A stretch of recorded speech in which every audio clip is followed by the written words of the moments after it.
അല്ല, ഞാൻ ഇത്രയും കോൺഫിഡൻസ് ഇല്ലാണ്ട് ആദ്യമായിട്ടാണ് വീഡിയോ എടുക്കുന്നത്. കാരണം എന്ന് വെച്ചാൽ ആൾക്കാരെ മുഖത്ത് നോക്കാൻ എനിക്ക് മടിയാന്ന്. ചെറിയൊരു വിഭാഗം ആൾക്കാരെങ്കിലും ഞാൻ അതാണോ എന്ന് വിശ്വസിക്കുന്നുണ്ടാവും. ഓക്കെ, സത്യം നമുക്ക് രണ്ടു കൂട്ടർക്ക് അറിയണല്ലേ, പിന്നെ ആരെ കാണിക്കാനാണ് ഈ ആക്ടിങ്? പോക്സോ കേസ് പ്രതിയല്ല, പോക്സോ കേസ് ചെയ്ത ആളാണ്. ഓക്കെ, പെണ്ണുങ്ങളെ പീഡിപ്പിച്ചിട്ട് അബോർഷൻ ചെയ്ത് പൈസ കൊടുത്ത് ഒഴിവാക്കിയ ആളാണ്. ഡ്രഗ് ഉപയോഗിക്കുന്ന ആളാണ്. പിടിച്ച വീട്ടിന് ഒരു ഇഞ്ച് മാറരുത്തിട്ടാ. ഇതിനെല്ലാം കാരണക്കാരെന്ന് പറഞ്ഞാൽ ഞാൻ തീറ്റിപ്പോറ്റിയ കുറച്ച് നാറുകള്.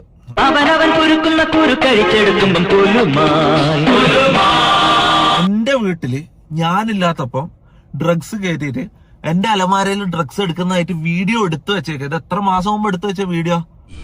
ഇങ്ങോട്ടൊന്നും പറയണ്ട, ഞാൻ പറയുന്നത് മാത്രം അങ്ങോട്ട് കേൾക്കുകയും വേണ്ട. അല്ല, കേൾക്കണം. ഞാന് ഒരു ഡ്രഗ് എവിഡൻസ് ഉണ്ടാക്കല്. ഇവന്മാരെല്ലാം ഫ്രോഡുകളാ. എടാ, ഞാൻ ഡ്രഗ് അടിക്കുന്നുണ്ട് കളിക്കണേ, ഞാൻ ഡ്രഗ് അടിക്കുന്നത് കാണിക്കണം. ഇവര് കഞ്ചാവ് ഞാൻ അടിക്കുന്നതല്ല കാണിക്കുന്നത്. എന്റെ അലമാരയിൽ നിന്ന് കഞ്ചാവ് എടുക്കുന്ന കാണിച്ചാൽ ഞാൻ അങ്ങനെ കഞ്ചാവ് അടിയാനാവും. ഓഡിയോ ക്ലിപ്സ് എനിക്കെതിരെ. എടാ, ഈ ലോകത്ത് ഇപ്പൊ ഇന്നത്തെ കാലത്ത് ഒരാളെ നാറ്റിക്കാൻ വേണ്ടി ഇപ്പൊ മമ്മൂട്ടിന്റെ മോഹൻലാലിന്റെ വോയിസ് വെച്ചിട്ട് ഞാൻ ഉണ്ടാക്കി തരട്ടെ അങ്ങനത്തെ ഒരു സാധനം എന്തെല്ലാം പറഞ്ഞിട്ട് നമ്മൾ ടൈപ്പ് ചെയ്ത് കൊടുത്തു കഴിഞ്ഞാ ഉണ്ടാക്കി തരോടാ. വെച്ച് ആ വോയിസും കൊടുത്തു കഴിഞ്ഞാ ഇയാള് മനുഷ്യനല്ല, വേറെ വേണ്ട. ഈ ഓഡിയോ ക്ലിപ്സ് ഇതെങ്ങനെ വിശ്വസിക്കും? ഇതെങ്ങനെ നിങ്ങൾ വിശ്വസിക്കുന്നത്? ഇത് കുറെ ആൾക്കാരെ വിശ്വസിച്ചിട്ട് ഞാനത് ചെയ്തെന്ന് പറഞ്ഞിട്ട് നിക്കാ. ദരിദ്രവാസി ഈ വിളി കേട്ട് എന്റെ കാതുകൾ തടംപിച്ചിരിക്കുകയാണ്.